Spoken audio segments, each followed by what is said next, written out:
प्रियो, आइए हम अपने बाइबल में देखें प्रेरितों के काम पहला अध्याय 8वें वचन को पढ़ रहा हूं। परंतु जब पवित्र आत्मा तुम पर आएगा तब तुम सामर्थ्य पाओगे और यरूशलेम और सारे यहूदिया और सामरिया में और पृथ्वी की छोर तक मेरे गवाह होगे। मेरे गवाह होगे। प्रियो, प्रभु कह रहे हैं परंतु जब तुम पवित्र आत्मा पाओगे तब तुम सामर्थ्य पाओगे, तब तुम यरूशलेम में, यहूदिया में, सामरिया में और जगत के छोर तक तुम मेरे गवाह होगे। पवित्र आत्मा की सामर्थ्य से यदि एक व्यक्ति भर जाए तो वो क्या करता है? बाइबल में है, क्या करता है? वो व्यक्ति परमेश्वर का गवाह होकर जीता है। प्रिय यीशु कह रहे हैं यरूशलेम में तुम ठहरे रहो, मैं जाकर पवित्र आत्मा परमेश्वर को भेजूंगा।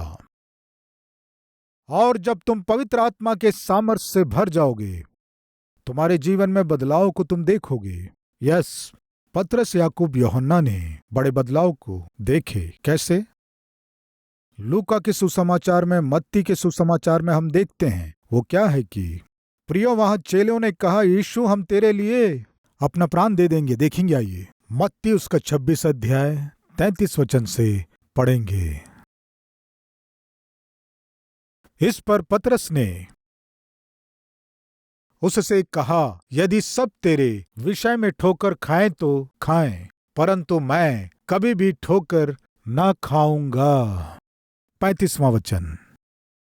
पतरस ने उससे कहा, यदि मुझे तेरे साथ मरना भी पड़े तो भी मैं तुझसे कभी ना मुकरूंगा। और ऐसा ही सब चेलों ने भी कहा। 56वां वचन। परंतु यह सब इसलिए हुआ है कि भविष्यवक्ताओं के वचन पूरे हों। तब सब चेले उसे छोड़कर भाग गए। क्या लिखा है? भाग गए। जान दे देंगे, तेरे लिए हम मरने को तैयार हैं। इस तरह कहने वाले चेले कुछ घंटों के बाद यीशु मसीह को छोड़कर भाग गए। मुझे प्राण भी देना पड़े तो दे दूंगा, लेकिन तुझसे मुकरूंगा नहीं। इस तरह कहने वाला पतरस क्या किया जानते हैं? देखेंगे, आइए 69वें वचन से। पतरस बाहर आंगन में बैठा हुआ था कि एक दासी उसके पास आई और कहा, तू भी यीशु गलीली के साथ था? उसने सबके सामने यह कहते हुए इनकार किया। 71वें वचन से। जब वह बाहर डेवढ़ी में गया तो दूसरी दासी ने उसे देखकर उनसे जो वहां थे कहा, यह भी तो यीशु नासरी के साथ था। उसने शपथ खाकर फिर इनकार किया, मैं उस मनुष्य को नहीं जानता। थोड़ी देर बाद लोगों ने जो वहां खड़े थे पतरस के पास आकर उससे कहा, सचमुच तू भी तो उनमें से एक है, क्योंकि तेरी बोली तेरा भेद खोल देती है। तब वह धिक्कारने और शपथ खाने लगा, मैं उस मनुष्य को नहीं जानता, और तुरंत मुर्ग ने बांग दी। प्रियो, कृपया सुनिए, जब ये चेले पवित्र आत्मा से भरे नहीं गए थे, ये डरपोक थे। लोगों के सामने यीशु मसीह को स्वीकार करने की हिम्मत उनमें नहीं थी। तेरे लिए मरना पड़े तो हम मरेंगे, सबने कहा। लेकिन जब सैनिक आकर यीशु मसीह को पकड़े तब सारे चेले वहां से भाग गए। जिस पतरस ने कहा था तुम्हारे लिए मैं अपनी जान भी दे दूंगा, तुझसे कभी मुकरूंगा नहीं, जिस पतरस ने कहा वो 3 बार मैं यीशु को जानता नहीं कहा। ये मनुष्य कौन है? नहीं जानता। डरते हुए वो झूठ बोला। लेकिन जैसे ही ये पवित्र आत्मा के सामर्थ्य से भर गए, प्रेरितों के काम 2 अध्याय 3 वचन, और उन्हें आग की सी जीभें फटती हुई दिखाई दी, और उनमें से हर एक पर आग ठहरी। वे सब पवित्र आत्मा से भर गए, और जिस प्रकार आत्मा ने उन्हें बोलने की सामर्थ दी, वे अन्य अन्य भाषा बोलने लगे। 14वां वचन। तब पतरस उन 11 के साथ खड़ा हुआ और ऊंचे शब्द से कहने लगा। क्या लिखा है? और ऊंचे शब्द से कहने लगा, हे यहूदियों और हे यरूशलेम के सब रहने वालों, यह जान लो और कान लगाकर मेरी बातें सुनो। 22वें वचन से, हे इस्राएलियों, ये बातें सुनो। यीशु नासरी एक मनुष्य था जिसका परमेश्वर की ओर से होने का प्रमाण उन सामर्थ के कामों और आश्चर्य के कामों और चिन्हों से प्रकट है जो परमेश्वर ने तुम्हारे बीच उसके द्वारा कर दिखाए, जिसे तुम आप ही जानते हो। उसी यीशु को जो परमेश्वर की ठहराई हुई योजना और पूर्ण ज्ञान के अनुसार पकड़वाया, तुमने अधर्मियों के हाथों से क्रूस पर चढ़वाकर मार डाला, परंतु उसी को परमेश्वर ने मृत्यु के बंधनों से छुड़ाकर जिलाया, क्योंकि यह अनहोना था कि वह उसके वश में रहता। प्रियो, जिस यीशु के विषय में पतरस गवाही देने से डर गया था, उसी यीशु के विषय में अभी पतरस खड़े होकर हिम्मत से कह रहा है, परमेश्वर के भेजे हुए अभिषिक्त को, उद्धारकर्ता को तुमने क्रूस पर चढ़वा दिया। क्रूस पर चढ़ाया गया वो यीशु मृत्यु से जयवंत होकर जी उठा है। उस यीशु के नाम लेने से, उस यीशु के विषय में बात करने से जो डर गया था वो पतरस अभी हिम्मत से खड़े होकर लोगों के बीच, यहूदियों के बीच, बहुत सी भाषाएं बोलने वाले लोगों के बीच हिम्मत से यीशु मसीह के विषय में बता पा रहा है। कारण जानते हैं? वो पवित्र आत्मा के सामर्थ से भरा गया था। जैसे ही चेले पवित्र आत्मा परमेश्वर के सामर्थ से भर गए, प्रिय, इसे आप गलत ना समझें, वे अन्य अन्य भाषा में बात किए। इस तरह 4 वचन में लिखा हुआ है। वो भाषाएं क्या थी? नीचे लिखा है। कौन सी भाषाएं जानते हैं? किसी को समझ में ना आए ऐसी भाषाएं नहीं। वे जब अन्य भाषाएं बोल रहे थे, उस दिन पेंतिकोस्त का पर्व था। विभिन्न प्रांतों और देशों में से बहुत से लोग वहां आए हुए थे। अभी ये लोग जब अन्य अन्य भाषा बात कर रहे थे, विचित्र बात ये थी कि आपको समझ में ऐसा बताता हूं। मान लीजिए तमिलनाडु से कुछ लोग हैदराबाद आए, केरला से कुछ लोग हैदराबाद आए, कर्नाटक से आए, उड़ीसा से आए, महाराष्ट्र से आए, गुजरात से भी आए, उत्तर भारत से भी आए। इस तरह बहुत से लोग पर्व में जब भाग ले रहे थे, तब पवित्र आत्मा परमेश्वर जब उतर आया, लिखा है चेले लोग अन्य अन्य भाषा बोलने लगे। इस तरह जब अन्य भाषा में बात कर रहे थे, तब क्या हुआ जानते हैं? तमिल भाषा में बात करने से तमिलनाडु से आए हुए लोग उसे समझ रहे थे। केरला से आए हुओं को जब वे मलयालम में बात कर रहे थे, वे समझ रहे थे। ओडिशा से आए हुए लोगों को जब वे उड़िया में बोल रहे थे, वे समझ रहे थे। कर्नाटक से आए हुए लोग, वे जब कन्नड़ा बोल रहे थे, समझ रहे थे। सब चकित हुए। देखिए क्या लिखा है, 8वां वचन। तो फिर क्यों हम में से हर एक अपनी अपनी जन्मभूमि की भाषा सुनता है? ये लोग हमारे जन्मभूमि की भाषा कैसे बोल रहे हैं? प्रियो, समझ में ना आए ऐसी भाषा नहीं बोल रहे थे। प्रियो, उस प्रांत में आसपास के लोग जिन भाषाओं को बोलते हैं वो ही सुन रहे थे, इसलिए कह रहे थे। देखेंगे क्या कह रहे थे। तो फिर क्यों हम में से हर एक अपनी अपनी जन्मभूमि की भाषा सुनता है? हम जो पार्थी और मैदी और एलामी और मेसोपोटामिया और यहूदिया और कपुदुनिया और पुंतुस और आसिया और फूर्गिया और पंफूलिया और मिस्र और लीबिया देश जो कुरेने के आसपास है, इन सब देशों के रहने वाले और रोमी प्रवासी अर्थात यहूदी और यहूदी मत धारण करने वाले क्रेती और अरबी भी हैं, परंतु अपनी अपनी भाषा में उनसे परमेश्वर के बड़े बड़े कामों की चर्चा सुनते हैं। वे कौन सी भाषा में बात किए? जो भाषा वे नहीं जानते थे। मान लीजिए तमिल में कभी बात नहीं किए, तमिल में बात किए। कन्नड़ा भाषा नहीं जानते थे, लेकिन कन्नड़ा में बात किए। आपको समझ में आए बता रहा हूं। आश्चर्यचकित हुए।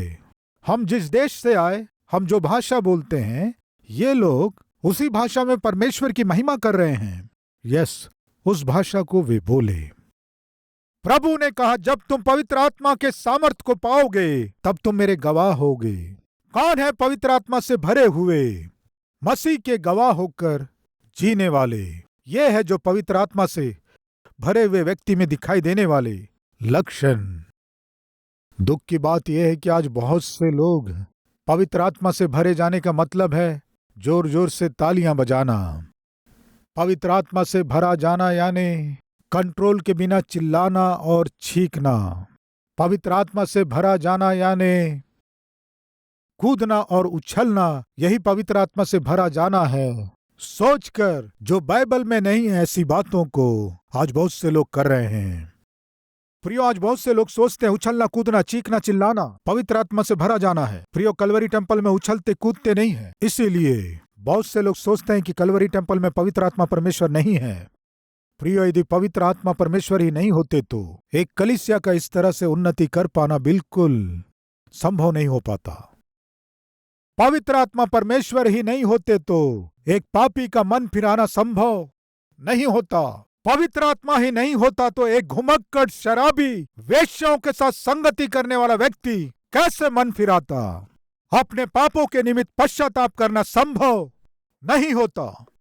एक पापी को पाप से निरुत्तर करने वाला ही पवित्र आत्मा परमेश्वर है। आज हमारे कलवरी टेम्पल में कितने लोग अपने पापों और गलतियों के निमित्त पश्चाताप करके अपने जीवन को सुधार लिए हैं? एक बार हाथ दिखाएंगे? यस, हजारों की संख्या में आप हाथ दिखा रहे हैं। आप पश्चाताप कर सके, निरुत्तर हो सके। इस तरह करने वाला कौन है जानते हैं? पवित्र आत्मा परमेश्वर। प्रियो, परमेश्वर भक्ति का शौक पश्चाताप उत्पन्न करता है। आप सभी पवित्र आत्मा परमेश्वर के द्वारा पश्चाताप किए हैं, मन फिराए हैं, उद्धार पाए हैं और वो पवित्र आत्मा परमेश्वर आप में रहता है। अभी आपको क्या करना है और क्या कर रहे हैं? बहुत से लोगों के लिए आपको गवाह बनना है। प्रिय मित्रों, ध्यान से सुने। प्रभु यीशु मसीह ने कहा, तुम यरूशलेम में ही ठहरे रहना, मेरे जाने के बाद मैं पवित्र आत्मा परमेश्वर को भेजूंगा, तब तुम सामर्थ को पाओगे। प्रिय, इससे कुछ समय पहले ही पतरस, जो यीशु का नाम लेने से भी डरता था, पवित्र आत्मा के सामर्थ से भरने के बाद जिनके बीच वो डर गया था, जिनके सामने यीशु को कबूल नहीं कर पाया, उन्हीं लोगों के सामने हिम्मत से खड़े होकर मसीह की गवाही दे रहा था। प्रिय, आज मुझको और आपको वही करना है। जिन लोगों से हम डर गए थे, जिनके सामने हम मसीह की गवाही देने से डर गए थे, जिनके सामने मसीह के विषय में बताने से हम पीछे हट गए थे, परमेश्वर के सामर्थ को पाया हुआ हर एक व्यक्ति परमेश्वर के लिए गवाह होकर जीना है। लेकिन वहां क्या हुआ बताता हूं, सुनिए। यीशु ने कहा था, पहले तुम यरूशलेम में, उसके बाद यहूदिया में, उसके बाद सामरिया में, उसके बाद दुनिया के छोर तक तुम मेरे गवाह होकर रहोगे। प्रभु ने कहा था, यानी सबसे पहले यरूशलेम में तुम मेरे गवाह बनकर रहो, उसके बाद वहां सेटल होकर मत रहना, उसके बाद यहूदिया में जाकर मेरे गवाह होना, वहां से सामरिया में जाना और वहां के लोगों के लिए तुम मेरे गवाह बनना, पृथ्वी की छोर तक जाकर तुम अपने आप को गवाह के रूप में प्रकट करना। लेकिन क्या हुआ जानते हैं? इस संदेश को सुनने वाले प्रिय भाई और बहन, ये आपके लिए भी लागू है। यरूशलेम की कलीसिया क्या की बाइबल में है? प्रेरितों के काम 2 अध्याय 42वां वचन।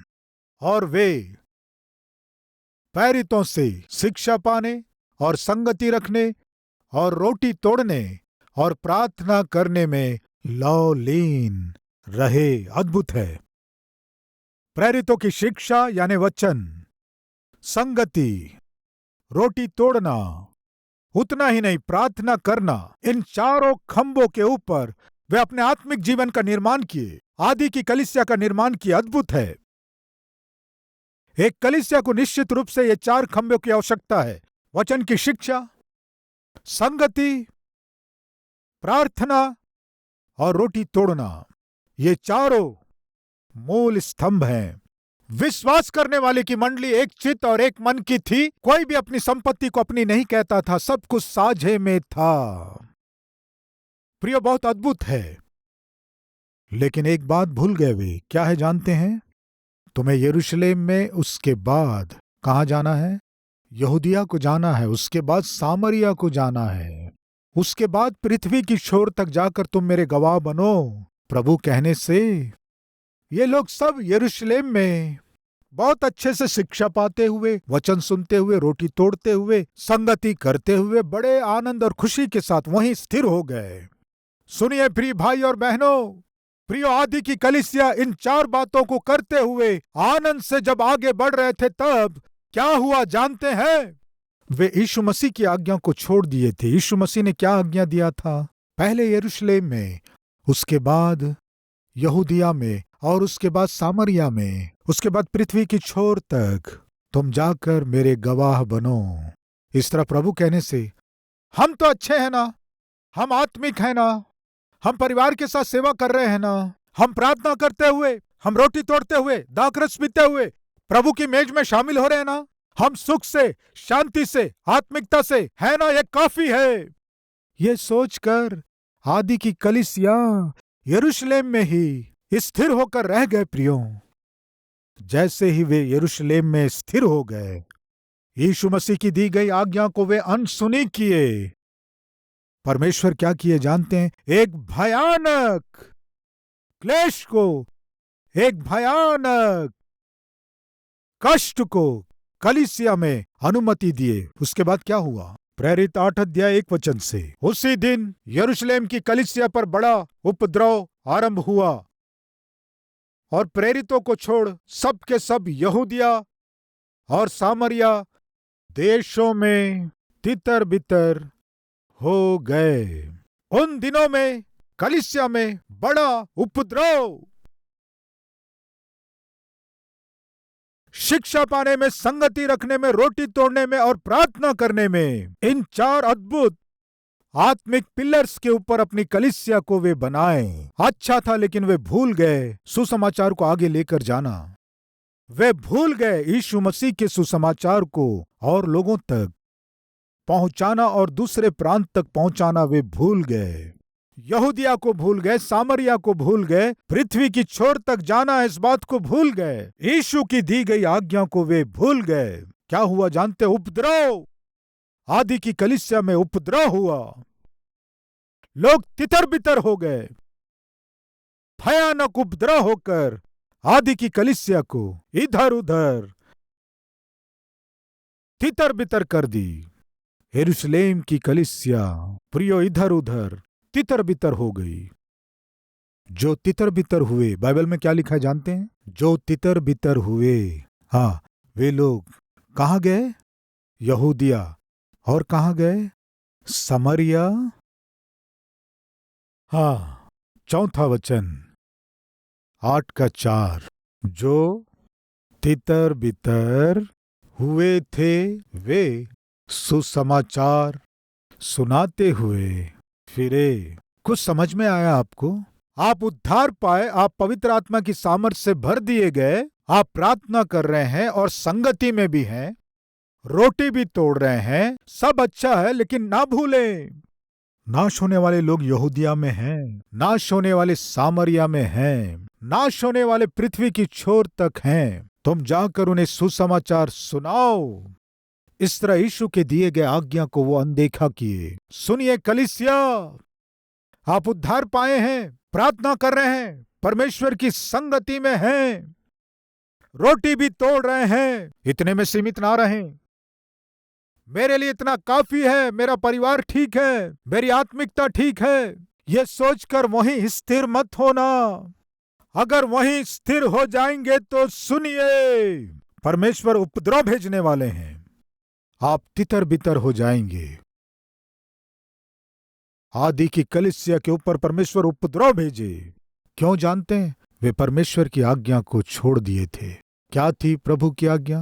तुम पहले यरूशलेम में, उसके बाद यहूदिया में, उसके बाद सामरिया में, उसके बाद पृथ्वी की छोर तक तुम्हें जाना होगा। स्थिर होने की अनुमति नहीं है, लेकिन वह स्थिर हो गए। तब प्रभु क्या किए? एक भयानक उपद्रव को अनुमति दिए। जैसे ही एक भयानक उपद्रव कलीसिया के ऊपर आ पड़ी, वे तितर बितर हो गए। बाइबल में हम देखते हैं तितर बितर होने वालों में प्रेरितों को छोड़ सब तितर बितर हो गए। आदि की कलीसिया तितर बितर हो गई। कारण क्या था? जिम्मेदारी को भूल गए थे। आज इन बातों को सुनने वाले भाई और बहन, परमेश्वर मुझको, हमको, हम सबको क्या जिम्मेदारी दी है? सुसमाचार को सुनाना है। किस तरह? आप जहां रहते हैं वहां मसीह के गवाह बनकर रहना है। आप जहां काम करते हैं वहां मसीह के गवाह होकर जीना है। आप मसीह के गवाह होकर ना जीकर मसीह ने जो बदलाव आपके जीवन में लाया है उसे आप औरों को ना दिखाकर, अगर आप मेरी आत्मिकता ठीक है, इतना मेरे लिए काफी है सोचेंगे तो निश्चय एक बड़ा उपद्रव आपके ऊपर आने वाला है। निश्चय परमेश्वर आप पर उपद्रव लाएंगे, क्योंकि आप परमेश्वर की जिम्मेदारी को भूल गए हैं। बाइबल में सुंदर बात लिखा है, जो तितर बितर हुए वे कहाँ गए? यहूदिया को गए। जो तितर बितर हुए कहाँ गए थे? सामरिया को गए थे। असली में इन्हें कहाँ जाना था? यहूदिया में जाना था, सामरिया में जाना था। कब जाना था? जब वे आत्मिक रूप से बलवंत थे तब जाना था। लेकिन वे कब गए? जब परमेश्वर उन्हें तितर बितर किया। प्रियो, मैं पूछता हूं, परमेश्वर आपके ऊपर उपद्रव भेजने के बाद सुसमाचार के प्रति श्रद्धा दिखाएंगे, या परमेश्वर तितर बितर करने के बाद, परमेश्वर आपके नौकरी में उपद्रव भेजने के बाद, आपके व्यापार में और आपके परिवार में उपद्रव भेजने के बाद, क्या तब आप कहेंगे प्रभु मैं आपकी गवाही देने में लापरवाही किया, आपके सुसमाचार को बांटने में लापरवाही किया, नाश होने वाले लोगों तक सुसमाचार सुनाने में लापरवाही किया, मुझे क्षमा कीजिए पिता? उस समय क्या आप प्रभु के चरणों में गिरेंगे? क्या तब आप यीशु के चरणों में गिरेंगे, या फिर अभी सत्य को जानकर अपनी जिम्मेदारी को पूरा करेंगे?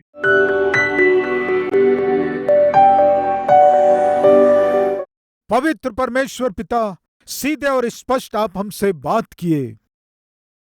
जब हम पवित्र आत्मा के सामर्थ्य से भरे जाते हैं, हम तेरे गवाह होकर रहते हैं। यरूशलेम में यानी हमारे परिवार में, यहूदिया में यानी हमारे रिश्तेदारों में, समरिया में यानी हमारे मित्रों के बीच, पृथ्वी की छोर तक यानी हमारे आसपास के लोगों तक हमें आपके गवाह होकर रहना है। अगर ऐसे हम ना रहकर लापरवाही करेंगे तो तितर बितर किए जाएंगे, हमारे ऊपर बड़ा उपद्रव होगा। उपद्रव की गई आदि कलीसिया तितर बितर होकर यहूदिया में गई, सामरिया में गई, पृथ्वी की छोर तक गई। पिता, आप हमें तितर बितर करने से पहले ही या ऐसी स्थिति को अनुमति देने से पहले ही हम अपने जिम्मेदारी को पहचान कर जहां हैं वहीं आपके गवाह होकर जी सकें। सबसे पहले हमारे परिवार में आपके गवाह हो सकें, अपने रिश्तेदारों में आपके गवाह हो सकें, मित्रों के बीच, और वैसे ही हमारे चारों ओर के लोगों के बीच आपके गवाह होकर जीने का सौभाग्य दीजिए। यीशु के नाम से मांगते हैं पिता, आमीन। प्रिय मित्रों, यदि आप इस संदेश के द्वारा सच में आशीष पाए हैं तो लाइक कीजिए, बहुत से लोगों को शेयर कीजिए, और साथ ही साथ एक कमेंट के द्वारा अपने राय को दीजिए, मैं चाहता हूं। फिर मिलेंगे, तब तक के लिए शलोम।